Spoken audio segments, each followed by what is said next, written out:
Véronique Sanson est à l'honneur dans la revue Schnock. L'occasion pour la chanteuse de livrer de pétillantes anecdotes mais aussi une manie répugnante. Véronique Sanson a beau avoir la renommée qu'on lui connaît, cela n'empêche pas la musicienne d'être plutôt du genre discrète. Pas friande d'enchaîner les entretiens, elle a cependant accepté celui pas vraiment conformiste des journalistes de Schnock, la fameuse revue des vieux de 27 à 87 ans.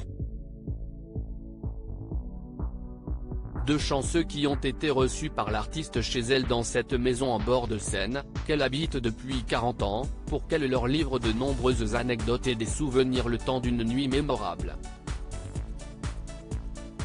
Et notamment une anecdote surprenante quant à son utilisation des réseaux sociaux. Suivie par plus de 36 000 followers sur Instagram, Véronique Sanson n'est pas de celles et ceux à poster tous les instants de sa journée. Et pourtant, elle avoue être accro au réseau social et y admet une dégoûtante passion. Elle se dit hypnotisée.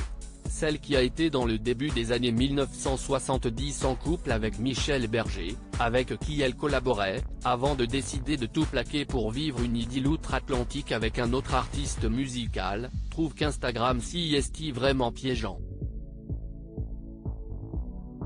Mais ça m'hypnotise et j'adore les trucs hypnotisants, révèle Véronique Sanson à nos confrères de Schnock.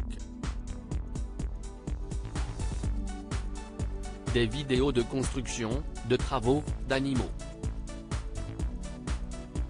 Puis, elle révèle une dégoûtante manie, non sans honte. Sur Facebook, et j'ai vraiment honte de le dire, il y a une page où il n'y a que des gens qui s'enlèvent les points noirs. Crac. PFFF. Si est horrible, mais tout le monde regarde ça, affirme l'interprète d'Amoureuse. Il y a des milliers de commentaires. Ça m'hypnotise. Véronique Sanson est cash, et impulsive. Si est cette impulsivité qui a d'ailleurs fait la grande tristesse de Michel Berger.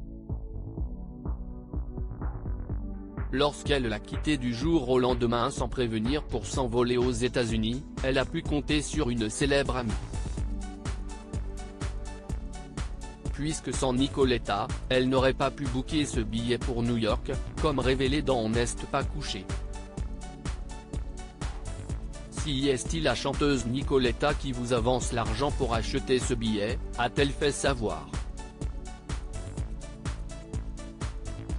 Il n'y avait qu'elle qui pouvait faire ça pour moi, je l'ai appelée, je lui ai dit il faut que je parte demain ou après-demain et elle m'a dit si est quand tu veux ma cocotte.